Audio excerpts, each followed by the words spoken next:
199चा T shirt किंवा 499 रुपयाची jeans, आणि तरी त्या स्टोअर मध्ये गेल्यावर तुम्हाला ते एका साध्या कपड्यांच्या दुकानासारखं अजिबात वाटत नाहीये. अगदी posh luxury feeling, proper AC store, trendy collections, prime location आणि अनेकदा स्टोअर मध्ये प्रचंड गर्दी. होय, मी बोलतोय झुडिओ बद्दल. पण इथे एक महत्वाचा प्रश्न असा आहे, इतक्या कमी प्राइस मध्ये कपडे विकून झुडिओ पैसे कमवतो तरी कसं बरं? आणि त्याहून इंटरेस्टिंग प्रश्न म्हणजे अमेझॉन असेल, मिंत्रा असेल, मेशो असेल यासारख्या ऑनलाईन प्लॅटफॉर्म्स इतके पॉप्युलर असताना झुडिओ सगळ्या भारतामध्ये झपाट्याने फिजिकल स्टोअर्स का वाढवतोय बरं? आता या मागे फक्त स्वस्त कपडे विकण्याची स्ट्रॅटेजी नाही बरं का, या मागे कस्टमरची सायकॉलॉजी पण आहे, प्राइसिंगची स्ट्रॅटेजी आहे, सप्लाय चेन आहे, स्ट्रॉंग एक्सपिरियन्स, हे सगळं त्याच्यामध्ये येतं. आणि सगळ्यात महत्त्वाची गोष्ट सांगू का, एक अतिशय स्पष्ट बिझनेस मॉडेल आहे जे आपल्याला माहित असणं गरजेचं आहे. आणि आजच्या या केस स्टडी मध्ये आपण झुडिओची पूर्ण बिझनेस स्टोरी समजून घेणार आहोत. म्हणजे अगदी हे झुडिओ सुरू कुठून झालं असेल बरं, कधी सुरुवात केली, यासोबत त्याने मार्केटमध्ये असा कोणता गॅप शोधला ज्याच्यामुळे तो इथे येऊन पोहोचला, त्यांचे कपडे इतके अफोर्डेबल कसे असतात, कस्टमर पुन्हा पुन्हा या स्टोअर्स मध्ये काय येतोय, आणि मार्केटिंगवर कोणताही मोठा खर्च न करता हा ब्रँड एवढा मोठा ग्रो कसा झाला. या व्हिडिओच्या शेवटी तुम्ही शिकाल की झुडिओच्या बिझनेस मॉडेल मधून आपण आपल्या बिझनेस साठी काय करू शकतो. कारण झुडिओची खरी ताकद त्यांच्या 199च्या टी शर्ट मध्ये अजिबात नाही बरं का, तर ती भारतीय कस्टमर्सला नेमकं काय हवं आहे हे समजून घेण्यामध्ये.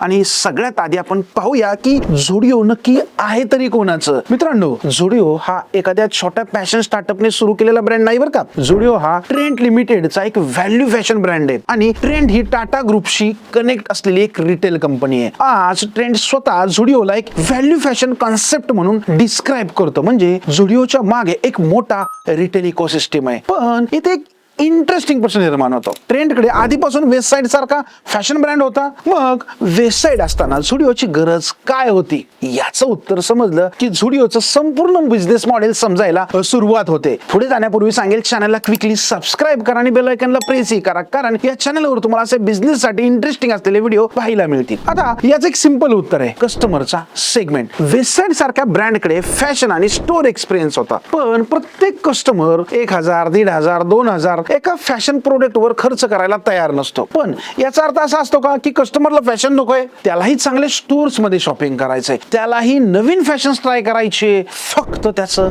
बजेट थोडं वेगळं असतं. आणि याच्यातून झुडिओने एक मोठी अपॉर्च्युनिटी तयार केली. होय, फॅशन हवंय पण अफोर्डेबल प्राइस मध्ये. मग आता एक असा प्रश्न आहे की अपॉर्च्युनिटी इतकी मोठी खरंच होती का? आणि हे समजण्यासाठी आपल्याला झुडिओच्या सुरुवातीच्या प्रवासाकडे थोडं पाहावं लागेल. कारण मित्रांनो, आज तुमच्या शहरामध्ये अनेक झुडिओ स्टोअर्स दिसत असतील. काही ठिकाणी एकाच शहरात अनेक स्टोअर्स त्यांनी ओपन केलेत. सुरुवात अशी अजिबात नव्हती बरं का. ट्रेंडच्या जवळपास फायनान्शियल इयर 2016-17 मध्ये त्यांनी त्यांची सुरुवात केली. त्याच्या रिपोर्ट मध्ये त्यांनी मेन्शन केले की आमच्याकडे फक्त एकच झुडिओचा स्टोअर होता. म्हणजे आज दिसणाऱ्या मोठ्या नेटवर्कच्या तुलनेत सुरुवात अक्षरशः अगदी छोटी होती. एवढ्या मोठ्या कंपनीने फक्त एका स्टोअर पासून सुरुवात केली, पण पुढच्या काही वर्षात स्टोअरचा काउंट वेगाने वाढू लागला. फायनान्शियल इयर 2018-19 पर्यंत झुडिओ अगदी 40 स्टोअर्स पर्यंत पोहोचलं, आणि त्याच्यानंतर त्यांचे 16 स्टार लोकेशन्स त्यांनी तयार केले. याच्यानंतर मार्च 2020 पर्यंत ते 80 स्टँड अलोन स्टोअर्स उभी केले. यासोबत 16 स्टार लोकेशन्स त्यांनी तयार केले. आता विचार करा, जर एखाद्या बिझनेस मॉडेलला मार्केटमध्ये रिस्पॉन्स मिळत असेल तर कंपनी एवढ्या वेगाने त्याचा विस्तार करणारच नाही, बरोबर. आणि इथूनच एक स्पष्ट गोष्ट होती की कस्टमरला हे बिझनेस मॉडेल आवडत होतं.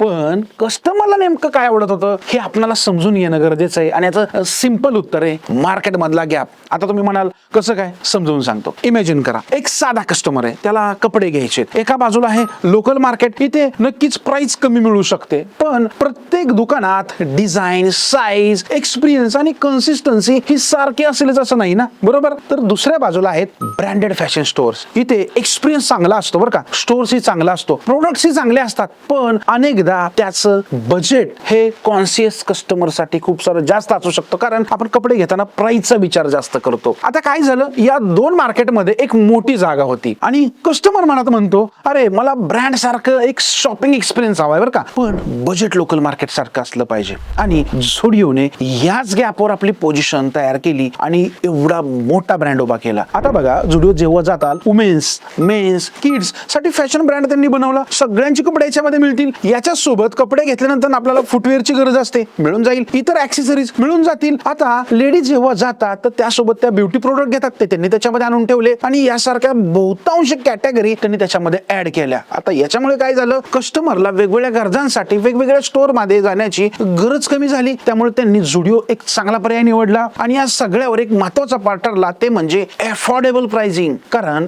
बिझनेस मध्ये प्रत्येक वेळी पूर्णपणे नवीन मार्केट तयार करण्याची गरज नसते बरं का, हे झुडिओने शिकवलं. आता कसं समजून घ्या, कधी कधी दोन एक्झिस्टिंग मार्केट मधला गॅप शोधणं आणि तो गॅप चांगल्या पद्धतीने फिल करणं ही एक महत्वाचा घटक असतो आणि यामधूनच एक मोठा बिझनेस तयार होतो. आता इथून एक पुढचा एक महत्वाचा प्रश्न तयार होतो, मार्केट मधला गॅप समजला आणि कस्टमर पण समजला, पण इतक्या कमी प्राइस मध्ये हे सगळं कसं देणार? आणि इथेच आता मित्रांनो झुडिओच्या बिझनेस मॉडेल मधला सगळ्यात महत्वाचा भाग. समजा एक फॅशन स्टोअर आहे, स्टोअरचा रेंट आहे, एम्प्लॉईज आहेत, इलेक्ट्रिसिटी पण आहे, इन्व्हेंटरी पण आहे, ट्रान्सपोर्टेशन पण लागतंय, सप्लाय चेन पण आहे, याच्यामध्ये मार्केटिंग आहे आणि इतर ऑपरेटिंग सगळ्या कॉस्ट आहेत. मग एवढे सगळे खर्च असताना या झुडिओच्या स्टोअर्स मध्ये ते शार्प प्राइसिंग पॉइंट मेंटेन कसं करतात? आता याचं एक उत्तर नाही बरं का, या मागे अनेक गोष्टी एकत्र काम करतात आणि त्यातली पहिली गोष्ट आहे इन हाऊस क्युरेशन.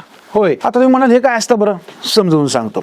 झुडिओ मध्ये तुम्हाला अनेक बाहेरच्या फेमस फॅशन ब्रँडचं मार्केट प्लेस अजिबात दिसणार नाहीये. ट्रेंडच्या म्हणण्यानुसार झुडिओची एक्सक्लुझिव्ह फॅशन ऑफरिंग ही इन हाऊस क्युरेट केली जाते. म्हणजे कस्टमर दुसरे ब्रँड विकत घेण्यापेक्षा झुडिओची स्वतःची एक ऑफरिंग विकत घेतो. यामुळे काय होतं, प्रोडक्ट सिलेक्शन, त्याच्याबरोबर असॉर्टमेंट, प्राइसिंग आणि सप्लाय चेनवर अधिक कंट्रोल ठेवायची संधी झुडिओला मिळते. आता तुम्ही म्हणाल हे कसं काय असतं? थांबा, हे मॉडेल एवढ्यावरच नाही थांबत, कारण फॅशन बिझनेस मध्ये प्रोडक्ट तयार करणं एक गोष्ट आहे आणि तो प्रोडक्ट योग्य वेळी स्टोअर्स मध्ये आणणं ही पूर्णपणे एक वेगळी गोष्ट असते. म्हणजे फॅशन मध्ये एक मोठा प्रॉब्लेम आहे, आज जो ट्रेंड आहे ना तो काही महिन्यांनी जुना होऊन जातो, हे तुम्ही जाणलं असेल. म्हणून फॅशन बिझनेस मध्ये फक्त चांगले कपडे बनवणं पुरेच नाहीये, तर एक योग्य प्रोडक्ट योग्य वेळी स्टोअर मध्ये असणं महत्वाचं आहे. आता ट्रेंड मध्ये आपल्या डिस्क्लोजर साठी फ्रेश कलेक्शन्स जमेल तितक्या लवकर स्टोअर्स मध्ये आणण्यासाठी जो काही लीड टाइम असतो ना, हा जितका कमी ठेवेल त्याच्यावर त्यांचा भर दिला जातो. आणि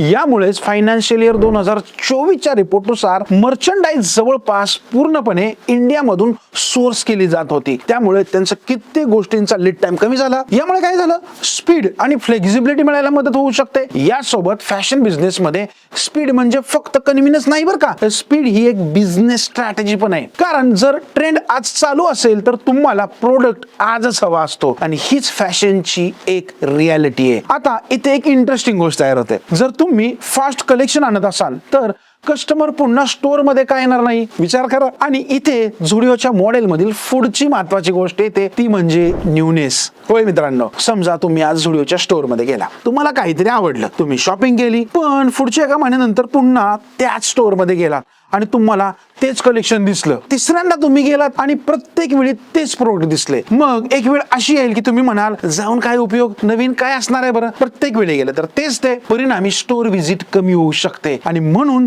फॅशन रिटेल मध्ये न्यूनेस हा खूप महत्वाचा असतो, जे ट्रेंडने ओळखलं. ट्रेंडने झुडिओसाठी इव्हॉल्विंग ट्रेंड सोबत एक क्लोजली सिंक्रोनाइज राहणे आणि फ्रेश कलेक्शन्स वेगाने स्टोअर मध्ये आणणे महत्वाचं आहे असं त्यांनी जाणलं होतं आणि त्याच्यावर त्यांनी काम केलं. आता याच कस्टमर सायकोलॉजीवर काय परिणाम होतो, तर कस्टमरच्या डोक्यात एक विचार तयार होतो, चल बघूया की नवीन काय आलंय. कारण आपण आपले स्वतःचे कपडे घेतलेले असतात, मित्राला घ्यायचे असतात त्याला घेऊन जातो, त्याच्यासोबत आपल्याला आपण निवडत असतो. आणि रिटेल बिझनेस मध्ये हा विचार खूप सारा पॉवरफुल ठरतो, कारण कस्टमर स्टोअर मध्ये आला ना की परचेसची अपॉर्च्युनिटी तयार होते. आता इथेच आपण झुडिओच्या प्राइसिंग स्ट्रॅटेजीकडे पण बघूया. कारण समजा तुम्ही एका स्टोअर मध्ये गेलात, एका टी शर्टची किंमत समजा 1499 आहे, तुम्ही काय कराल, क्वालिटी पाहाल, दुसरं ऑप्शन पाहाल, कदाचित ऑनलाईन प्राइस पण चेक कराल आणि मग डिसिजन घेताल. पण आता विचार करा, तुम्ही त्या स्टोअर मध्ये एका दुसऱ्या गेलाय आणि त्याच कॅटेगरी मधील वस्तू 299 किंवा 399च्या प्राइस बँड मध्ये आहे. अशा प्राइस पॉइंटवर काही कस्टमर साठी पर्सेंट डिसिजन हा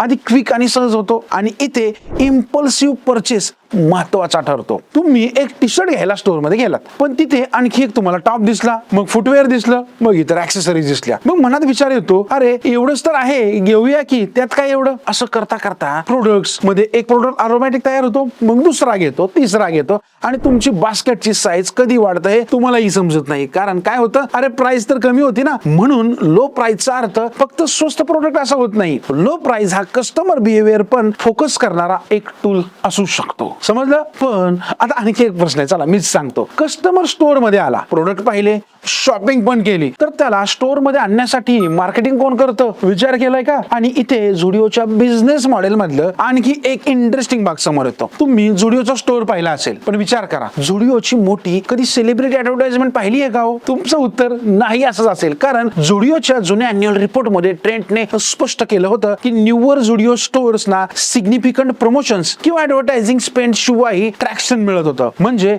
मार्केटिंग होतच नव्हतं असं नाही बरं का, पण झुडिओच्या मॉडेलमध्ये त्यांचं जे काय आधीचं स्टोअर आहे ना, ते स्वतःच एक मार्केटिंगचं टूल बनलं होतं. आता तुम्ही म्हणाल, अरे वा, असं कसं काय? सांगतो. ब्राइटिंग स्टोअर असतं, एकदम लख्ख प्रकाश, मोठं झुडिओ नाव, विजिबल लोकेशन, ट्रेंडी प्रोडक्ट्स, अगदी बाहेरून सगळ्या काचाच्या काचा, आतमध्ये काय चाललंय आपण बघतो, आपल्यालाही फील येतो, अरे आत जाऊन काहीतरी घेतलं पाहिजे. आणि आत गेल्यावर अफोर्डेबल प्राइसिंग आणि बाहेरून दिसणारी गर्दी, त्याच्यामुळे एक कस्टमर आत जातो, शॉपिंग करतो, इंस्टाग्रामवर रील बनवतो, युट्यूबवर झुडिओ हाऊल बनतो, फ्रेंड्स मध्ये चर्चा होते आणि ब्रँड धडाधड पुढे जातो. म्हणजे काय, प्रोडक्ट स्वतःचा एक मार्केटिंग एजंट बनतो स्वतःच. आता इथून बिझनेस साठी एक खूप मोठा लेसन मिळतो मित्रांनो बरं का. म्हणजे काय, तर मार्केटिंग म्हणजे फक्त ऍडव्हर्टाइजमेंट नाहीये. तुमचा product, price, packaging, location, customer experience, हे सगळं तुमचं मार्केटिंगचे पार्ट असू शकतं. आता हे तुम्हाला समजलं असेल, पण झुडिओच्या बाबतीत अजून एक गोष्ट मार्केटिंगला मजबूत करते, ती म्हणजे फिजिकल स्टोअर एक्सपिरियन्स. होय, आता विचार करा, आज प्रत्येक बिझनेस ऑनलाईन जाण्याबद्दल बोलतोय. मग ऑनलाईन म्हणलं की ते अमेझॉन, मिंत्रा, मेशो हे असल्यामुळे सगळं अगदी मोबाईलवर उपलब्ध आहे, एका क्लिकवर ऑर्डर करता येते. मग झुडिओचा फिजिकल स्टोअर्सवर एवढा फोकस का करते? विचार केलाय का? कारण सिंपल गोष्ट आहे, सांगतो. कारण फॅशन मध्ये ऑफलाईन स्टोअर्स अजूनही काही पॉवरफुल फायदे देतात. कारण फायदा असल्याशिवाय कोण जाणार नाही. कस्टमर प्रोडक्ट हातात घेऊ शकतो, ट्रायल करू शकतो, साईज बसत नाही लगेच चेंज करू शकतो. आता प्रोडक्ट आवडला तर आजच घरी घेऊन जाऊ शकतो. आज बर्थडे, त्या दिवशी जाईल, त्या दिवशीच खरेदी करेल. म्हणजे डिलिव्हरीची वाट पाहण्याची अजिबात गरज नाहीये. पण यापेक्षा आणखी महत्वाची गोष्ट असते, ते म्हणजे शॉपिंग स्वतः एक एक्सपिरियन्स बनवतं. कारण कस्टमर स्टोअर मध्ये जातो, प्रोडक्ट पाहतो, ट्राय करतो, नवीन कलेक्शन पाहतो, काहीतरी आवडतं आणि कदाचित त्याने खरेदी करण्याचा प्लॅन केला नसतानाही परचेस करूनच तो बाहेर पडतो. म्हणून काही बिझनेस डिजिटल होत आहेत, म्हणून प्रत्येक बिझनेसने ऑफलाईन सोडायलाच पाहिजे असं काही नसतं बरं का. ऑफलाईन पण तेवढंच महत्वाचं आहे. आता कस्टमर कुठे बाय करायला कम्फर्टेबल आहे हे त्याच्या आधी आपल्याला समजून घेणं महत्वाचं आहे. आणि सिंपल गोष्ट आहे, झुडिओने फॅशन कस्टमर साठी ऑफलाईन एक्सपिरियन्सला अजूनही तेवढंच महत्व दिलंय. आता या सगळ्या गोष्टी एकत्र केल्यानंतर झुडिओचं पूर्ण बिझनेस इक्वेशन दिसायला लागतं. आता झुडिओचं बिझनेस मॉडेल एका फ्लो मध्ये क्विकली समजून घेऊया. विचार करा, सुरुवात होते एका मार्केट गॅप पासून. कस्टमरला फॅशन हवा आहे पण अफोर्डेबल प्राइस मध्ये, म्हणून येते शार्प प्राइसिंग. त्या प्राइसिंग सोबत येतात ट्रेंडी प्रोडक्ट्स, प्रोडक्ट साठी असतं in house curation, fashion trends बदलत असल्यामुळे लागते फास्ट सप्लाय चेन, कस्टमरला पुन्हा स्टोअर मध्ये आणण्यासाठी लागते न्यूनेस, शॉपिंग एक्सपिरियन्स साठी लागतात फिजिकल स्टोअर्स आणि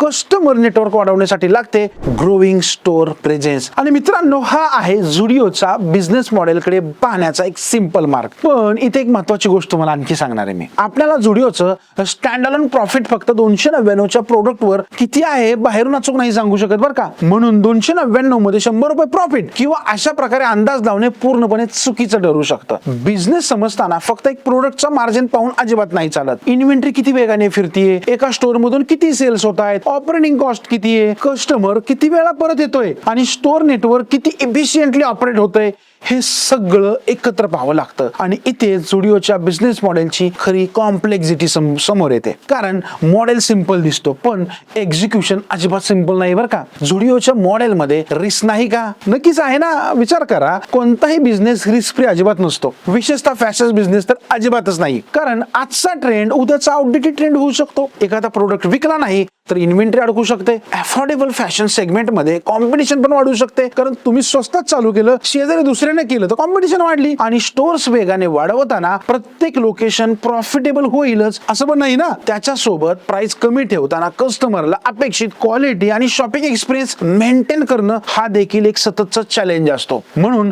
बाहेरून बिझनेस मध्ये या झुडिओचं मॉडेल पाहिलं तर खूप सारं सिंपल वाटतं. कारण स्वस्तात कपडे विका, स्टोअर्स उघडा आणि स्केल करा. पण प्रत्यक्षात त्यामागे sourcing, inventory management, store selection, pricing, supply chain, customer psychology आणि एक्झिक्युशन या सगळ्यांचा एक मोठा खेळ आहे. आणि म्हणूनच झुडिओची केस स्टडी फक्त फॅशन बिझनेसची स्टोरी राहत नाही, ती आपल्या बिझनेसला समजण्याची एक पद्धत आपणाला शिकवून जातो. आता तुम्ही बिझनेस करत असाल किंवा हे सगळं ऐकून तुम्हालाही बिझनेस सुरू करायचा विचार असेल तर झुडिओ कडून काही महत्वाचे 4 लेसन्स आपण घ्यायचे. क्विकली सांगतो. लेसन नंबर 1, पहिल्यांदा तुम्ही मार्केट गॅप शोधा. सगळे ज्या बिझनेसच्या मागे धावत आहेत ना, त्याच्या मागे धावण्याची गरज अजिबात नाहीये. कस्टमरची अशी कोणती प्रॉब्लेम आहे जी एक्झिस्टिंग बिझनेस पूर्णपणे सॉल्व्ह करत नाही, तो गॅप शोधा. कारण झुडिओने फॅशन अँड अफोर्डेबिलिटी यांच्या मधला एक गॅप ओळखला आणि त्याच्यावर त्यांचा बिझनेस उभा केला. लेसन नंबर 2, प्राइस सुद्धा एक मित्रांनो स्ट्रॅटेजी असते. होय, कस्टमरला प्रोडक्ट आवडणं पुरेसं नाहीये, तो प्रोडक्ट कोणत्या प्राइसला बाय करेल हे समजणं ही तितकंच महत्वाचं आहे. कधी कधी प्राइस कमी करणं म्हणजे फक्त